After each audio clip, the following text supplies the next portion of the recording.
The dining room of Chateau Bleu fell into absolute silence when the 2-year-old boy raised his tiny arm and pointed at the black waitress carrying a crystal tray. All eyes turned to the scene. The boy, dressed in a tiny bespoke suit, had never uttered a single word since he was born. Doctors from 3 different continents had examined his throat, his brain, his nerves. Nothing. Complete silence. Until that moment. "Mommy." The word came out clear, firm, impossible to ignore. The boy stretched his arms toward the woman in a black uniform and white apron, who froze in the middle of the main hall. The tray trembled in her hands. She didn't know this child. She had never seen that small, frightened face before. But something inside her broke when she heard that voice. On the other side of the table, Victor Ashford, the most feared man on the East Coast, slowly stood up. His icy blue eyes fixed on the waitress as if she were an armed threat. Victor controlled ports, politicians, judges. He decided who lived and who disappeared before dawn. But he couldn't make his son speak. Until now. "You," Victor said, pointing at the woman, his deep voice cutting through the air like a blade. "Who are you?" The waitress took a step back, eyes wide. My name is Ava Clark. I've worked here for 3 months, sir." 3 months, Victor repeated, circling the table with slow, calculated steps. "And in 3 months, what have you done with my son?" "Nothing. I swear, I've never seen this boy in my life." The boy began to cry, stretching his arms even more, trying to free himself from the high chair he was strapped into. "Mommy! Mommy!" Victor made a sharp gesture with his hand. 4 men in black suits emerged from the shadows of the restaurant. In seconds, the place was emptied. Frightened patrons were escorted out, employees pushed into the kitchen. Only Victor, the boy, Ava, and the security guards remained in the hall lit by French crystal chandeliers. "Sit," Victor ordered, pointing to a chair. It was not an invitation. Ava obeyed, her legs trembling so much she nearly fell. The boy kept crying, looking at her with an expression that broke the heart. As if he recognized her. As if he missed her. Victor picked up his phone and dialed a number. "Dimitri, I need a full investigation team. Name, Ava Clark. I want everything on her within the next 20 minutes. Everything." He hung up and turned his eyes back to the woman. "You're going to tell me exactly where you've been for the past 3 years." Ava took a deep breath, trying to control the panic rising in her throat. I live in Brooklyn. I work here and at another restaurant on weekends. Before that, I was..." She stopped. A distant, buried memory began to surface like a ghost. A hospital. White lights. A female voice saying it was okay, that she was doing something beautiful, something that would change someone's life. "Continue," Victor pressed, his voice low and dangerous. "I was in Switzerland," Ava whispered, eyes lost on some distant point. 3 years ago. I needed money. A clinic offered me a sum to carry a baby for someone else." The silence that followed was so heavy it seemed to suck the air from the room. Victor didn't move. He just watched. The boy had stopped crying and was now looking at Ava with those deep brown eyes, full of something that seemed like recognition. "Continue," Victor repeated, but now there was something different in his voice. Something that wasn't just anger. "They told me the baby was for a wealthy couple. That he would have a life better than I could ever give. After the birth, they showed me a death certificate. They said the baby didn't survive. That there were complications." Ava covered her face with her hands, her voice breaking. "I never got over it. Never." Victor took a step back, as if he had been punched. His wife, Isabel, had died a year ago in a car accident. She never wanted to talk about the pregnancy. She never let him enter the delivery room. She said she wanted privacy, that it was her right. He accepted because he loved her. Because he trusted her. Or because he was an idiot. The phone vibrated. Victor read Dimitri's message. "Ava Clark, 28 years old. Medical records indicate participation in a surrogate pregnancy program at a Geneva clinic. Date, 3 years ago. Same period as the boy's birth." If you're enjoying this story, don't forget to subscribe to the channel and like the video. Leave in the comments what you think so far and which city or country you're watching from. Your opinion is very important to us. Victor put the phone away and looked at Ava. Then at his son. The truth was there, screaming in silence. But he needed to be sure. He needed to know how far the lie had gone that had destroyed his life without him noticing. Victor Ashford didn't believe in coincidences. In his world, every move had a purpose, every word hid an intention. And now, facing that woman trembling in the chair, he felt something he hadn't experienced in years: doubt. "Lift your shirt," he ordered coldly. Ava stepped back, eyes wide with shock. "What?" "Lift your shirt. Now." Victor crossed his arms, impassive. "If you really gave birth, you'll have marks. Scars. Stretch marks. Show me." With trembling hands, Ava raised the hem of her uniform to reveal her abdomen. There, silver streaks ran across her dark skin like the roots of an ancient tree. A horizontal scar just above the hip bone, discreet but undeniable. Victor stepped closer, examining every detail with clinical eyes. He knew those marks. He had seen photos in the medical record Isabel had kept locked away. The same scar. The same position. "Dmitri," Victor called without looking away. A tall man with a graying beard approached. "Schedule a DNA test for tomorrow. I want different laboratories, 3 independent samples. And find out everything about Helvetia Clinic in Geneva. Who owned it, who delivered the babies, where the money went." "Yes, sir." Victor returned to his son, who had calmed but didn't take his eyes off Ava. The boy stretched out his little hand again, his tiny fingers opening and closing. "Mommy." "Her name?" Victor asked, his voice softer now. "My son's. Do you remember?" Ava shook her head, tears beginning to fall. "They never let me see. They said it was better that way, that it would be less painful. But I dreamed of him every night since then. I saw a little face, heard a cry. I woke up sweating, feeling like I had lost something precious." Victor turned away, hiding his expression. He hated to admit it, but something in that story made terrible sense.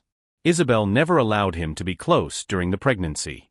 She said she was receiving special treatment in Europe, that she wanted privacy. He believed her because he trusted her, because he loved her. But now he saw the holes, the lies stitched with fragile threads. "Why did you agree?" Victor asked suddenly. "Why become a surrogate?" Ava wiped her face with the back of her hand. "My sister was dying of cancer. She needed an experimental treatment that cost more than $200,000.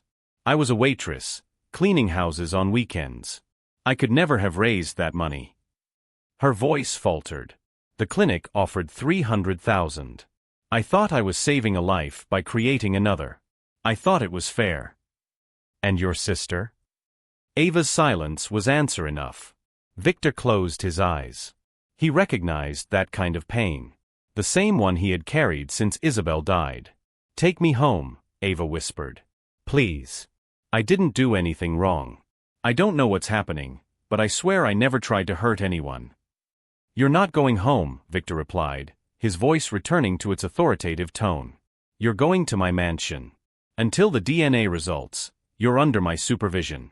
Non-negotiable." Ava stood up too quickly, almost knocking over the chair. "You can't kidnap me. This is illegal." Victor gave a cold, humorless smile. "Illegal." He repeated the word as if it were a joke. "Do you know who I am?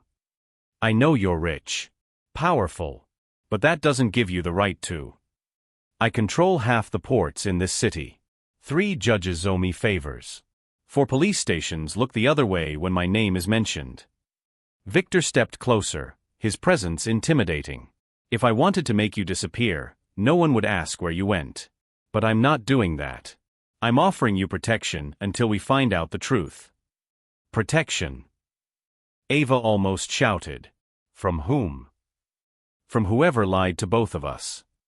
The words fell like stones in water. Ava realized she wasn't the only victim in this story. Victor had also been deceived. Manipulated. And men like him did not forgive betrayal. 2 security guards escorted Ava to a black limousine waiting at the back door. The boy was carried by Victor, who held him with surprising gentleness for someone so brutal. Inside the car, the silence was heavy. The boy fell asleep in Ava's lap, who couldn't stop staring at that little face.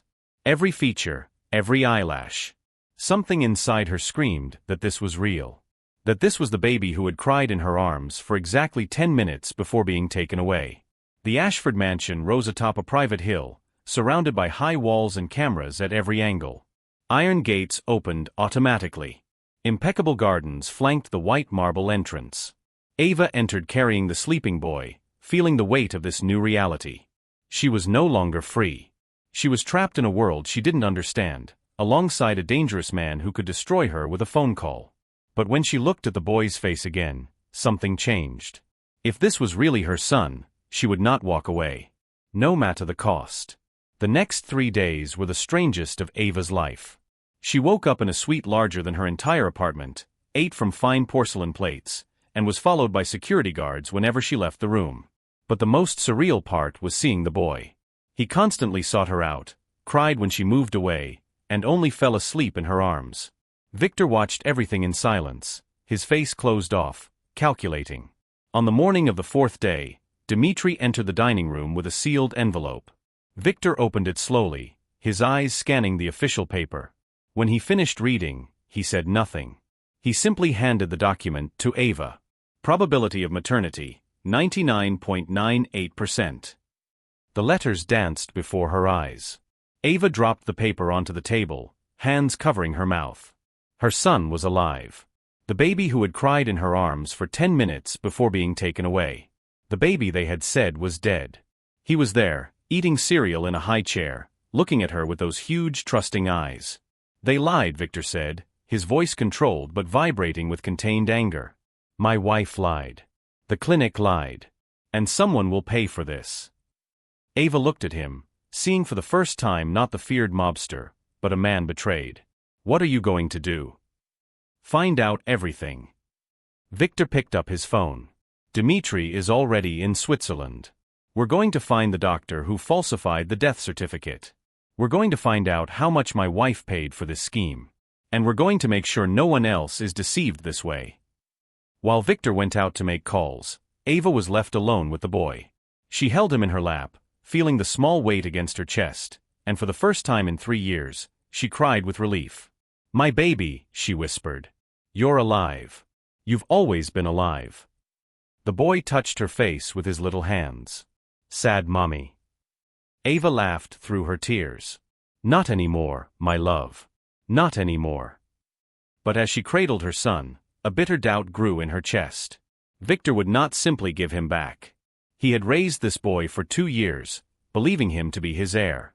And men like Victor did not give up what they considered theirs. Ava needed a plan. She couldn't run. Security would find her within hours. She couldn't fight in court. Victor had judges in his pocket. She needed something different. Something that would make him choose to let her stay. That night, Ava asked to speak with Victor privately. They met in the library, among shelves of old books that no one read. Victor poured whiskey for himself and water for her. I want to make a deal, Ava began, her voice firm despite the fear. Victor raised an eyebrow. What kind of deal? You won't take my son from me. And I won't try to take him from you. Explain. Ava took a deep breath. He needs both of us. You saw how he was before he found me. Silent, scared, trapped in some trauma no one understood. Now he talks. He smiles. He's waking up. She stepped forward. I don't have money, power, or protection. But I have something you couldn't buy with all your millions. The connection that makes that boy want to live. Let me stay. Not as a prisoner, but as his mother. And in return, you remain the father he knows. Victor took a sip of whiskey, his eyes fixed on her. You're proposing what exactly? That we live together? That we pretend to be a family? Not pretend. Be. Ava held firmly onto the edge of the table. He needs stability. Love. From the 2 people who matter most to him. We can fight in court for years and destroy that boy in the process, or we can do what's right. Silence stretched. Victor rotated the glass between his fingers, thinking. Finally, he spoke. Isabel has been dead for a year. I married her because I loved her, but I discovered our marriage was built on lies. You, on the other hand, lost 3 years believing your son was dead. He stepped closer. Maybe you're right. Maybe he needs both of us. But don't be mistaken, Ava. This isn't a fairy tale. This world is dangerous. My enemies don't forgive weakness. If you stay, you'll have to accept everything that comes with it. I accept, Ava replied without hesitation. I don't care about the danger. I don't care about your world. I only care about him. Victor nodded slowly. Then we have a deal. You stay. As his mother. But also as part of this family, with everything that entails. He extended his hand. Ava shook it, feeling the strength in that grip. It was a sealed pact. There was no turning back. As she climbed the stairs to check on the boy, Ava felt a mixture of fear and hope. She had regained her son, but she was now tied to a dangerous man, to a violent world she didn't know. But when she opened the door to the room and saw the boy sleeping peacefully for the first time in years, she knew she had made the right choice. No matter the cost. She would never lose that boy again. 2 weeks later, Dmitri returned from Switzerland with information that changed everything. He entered Victor's office carrying a thick folder, his face grave. Ava was present, now included in decisions involving her son. Victor opened the folder and began reading aloud. Dr. Heinrich Müller, director of Helvetia Clinic. Specialized in fertility and surrogacy. He was paid $1,200,000 by Isabel Ashford to carry out a specific plan. Victor paused, his jaw tight. Find a healthy surrogate, ensure a safe delivery, falsify the child's death certificate, and make the biological mother believe the baby had died. Ava felt her blood run cold. Why? Why would she do that? Victor continued reading. Isabel was infertile. She had a serious uterine problem discovered at age 20. She could never carry a child. But she didn't want me to know. She feared I would leave her, that the family would pressure me to marry someone who could provide an heir. The truth hit like an avalanche. Isabel had been so afraid of losing Victor that she built an elaborate lie. She hired Ava to carry the baby, then erased all traces of the biological mother. Victor would raise the child thinking it was Isabel's, and no one would ever know the truth. Where is this doctor now? Victor asked, his voice dangerously calm. Geneva. Still running the clinic. He did this for at least 6 other women. All believing their babies had died. All the babies sold to wealthy couples who wanted to hide infertility. The silence that followed was heavy with rage. Victor closed the folder slowly, his eyes fixed on some distant point. Prepare the jet. We leave tomorrow. Ava stood. I'm coming with you. Victor looked at her, surprised. That's not necessary. It's dangerous. He stole 3 years from me with my son. Made me believe I had killed my baby by agreeing to be a surrogate. I woke up screaming hundreds of nights, feeling guilty for something that never happened. Ava stepped forward, her eyes shining. I'm going to look him in the face when you collect the bill. Victor studied her face for a long moment. Then he nodded. Fine. But you stay in the car until I'm done. The next morning, they landed in Geneva under a heavy gray sky. Helvetia Clinic was a modern glass and steel building, discreet yet luxurious. Victor entered accompanied by 4 bodyguards. Ava waited in the armored limousine, her heart racing. Inside the clinic, Dr. Müller was pulled from an elective surgery and taken to his own office. When he saw Victor Ashford sitting in the leather chair, the doctor's face drained of color. Mr. Ashford, I can explain. Explain then. Victor crossed his legs, perfectly calm. Explain how you destroyed the lives of innocent women. Explain how you falsified official documents. Explain how you sold babies as if they were commodities. Müller swallowed hard. Your wife came to me. She was desperate. Said you would never accept a traditional adoption, that your family would demand a blood heir. I just helped fulfill her dream of being a mother. Lying. Stealing. Trafficking children. It wasn't like that. The surrogate mothers were generously paid. The babies went to loving families. No one lost out. Victor rose slowly, and the doctor stepped back until he hit the wall. No one lost out? Ava Clark spent 3 years believing she had lost a child. My boy spent 2 years in absolute silence because he felt something was wrong. He missed the mother you erased from his existence. Müller raised his trembling hands. Please, I have a family. Children. I was just trying to help. Help. Victor stepped forward. You have children. So you understand what it means to love them. Now imagine someone stealing them from you, telling you they died, and you spend years bleeding inside. He stopped inches from the doctor's face. I'll give you two options. First, go to the federal police, confess everything, hand over the full list of all mothers and babies involved in the scheme. Face justice as a man. Second, my men make sure you disappear in a way that no one will ever find the body. Dr. Muller collapsed into the chair, crying. I confess. I'll tell everything. Just don't kill me. Please. Victor nodded to Dmitri, who was already recording everything. You have 1 hour to write down every name, every date, every detail. Then we deliver it to the authorities together. And pray they protect you better than I would. When Victor left the clinic, Ava was standing by the car. She saw in his face that justice had been served. Not with violence, but with something more powerful, the truth. Is it over? She asked. It's over, Victor confirmed. He will pay. All the mothers will know the truth. All the children will have the chance to meet the person who really gave birth to them. Ava covered her face, relief finally washing over her. Victor pulled her close in an unexpected hug. There, under the fine Geneva rain, two people destroyed by lies began to rebuild themselves on the foundation of truth. 6 months later, the Ashford mansion had a sound that had never existed before, children's laughter. The boy ran through the marble hallways, chased by Ava, who pretended to be a monster. Victor watched from the office doorway, a cup of coffee in hand, the ghost of a smile on his face. Dr. Muller's confession had exploded internationally. 17 mothers discovered their children were alive. 43 couples faced investigations for involvement in child trafficking. Helvetia Clinic was permanently closed. Muller was in prison awaiting trial, facing over 100 years. But for Ava, the real victory was in the small details. The first time the boy called her mommy, without surprise in anyone else's eyes. The first time she put him to sleep in his own room, decorated with stars that glowed in the dark. The first time she woke in the middle of the night and he was there, safe, breathing. Victor entered the room where Ava was folding small clothes. He had changed too. Less rigid, less distant. The love for his son had forced him to confront his own wounds.